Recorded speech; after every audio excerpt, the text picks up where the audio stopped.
دعا مومن کا ہتھیار ہے. اور بات آئی ہے ضمنی طور کے اوپر یا حیو یا قیوم کی، تو یہ بات بھی یاد رکھیے.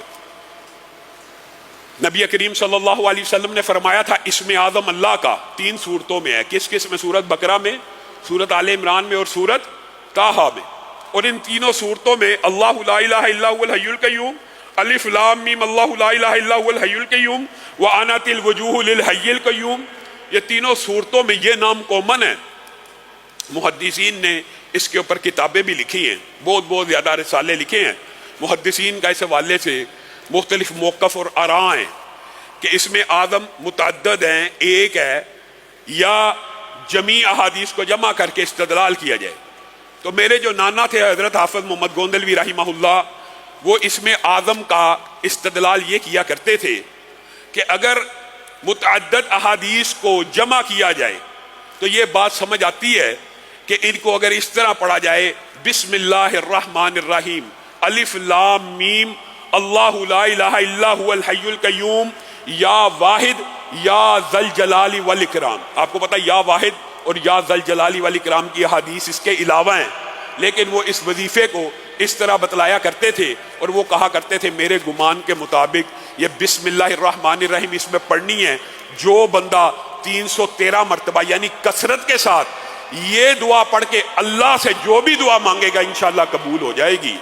اور ان کا یہ استدلال تھا، اور میں نے مشاہدے اور تجربے کے طور پہ اپنے بہت سے نمازیوں کو اور ساتھیوں کو بتایا. ابھی تک مجھے ہمیشہ یہی کال آتی ہے علامہ صاحب ہم نے 313 مرتبہ پڑھا تھا، اللہ سے دعا کی تھی، اللہ تعالیٰ نے کام کروا دیا. کام اللہ نے کروانا ہے، ہر کام اللہ ہی نے کرنا ہے، لیکن اللہ کے اسم کا واسطہ، اللہ کے اسماء کا واسطہ، اللہ کے خوبصورت نام ہے، ان کے ذریعے اللہ کو پکارا جائے، اللہ تعالیٰ دعا سنتا. یہ بھی دعا کے آداب میں شامل ہے. اور پھر میرے بھائیوں، ایک بندے نے نماز کے بعد سلام پھیرا اور فوراً دعا شروع کر دی، تو رسول اللہ صلی اللہ علیہ وسلم نے اس کو کیا کہا تھا؟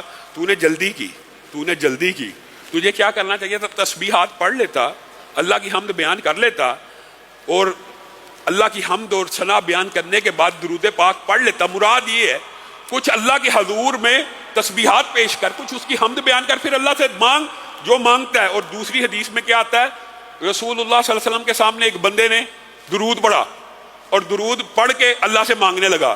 رسول اللہ صلی اللہ علیہ وسلم نے کہا اس کی دعا سنی جائے گی، اس کی دعا سنی جائے گی. اس نے تعجیل نہیں کی، ایک بندے نے تعجیل کی، فوراً ہی اللہ سے مانگنا شروع کر دیا بغیر تسبیح کے، بغیر درود کے. تو یہ دعا کے کچھ آداب بھی ہوتے ہیں، اور سننی کس نے ہوتی ہے؟ اللہ نے. اور اللہ رب العزت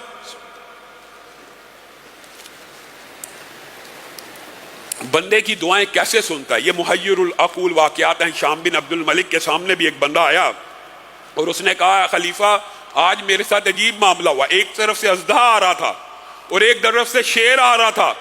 میں نے ادھر دیکھا شیر ہے، ادھر دیکھا اژدہا ہے. میرے منہ سے یہ الفاظ نکلے یا دافع المکروہ قد تراہما فنجنی یا رب من آذاہما. اے اللہ، اے پریشانیوں کے دور کرنے والے رب، تو ان 2 مصیبتوں کو دیکھ رہا ہے، اب تیرے ہی ذمے ان کو میرے سے دور کر دے. وہ میرے بالکل قریب آ گئے اور مجھ کو سونگ کے واپس مڑ گئے.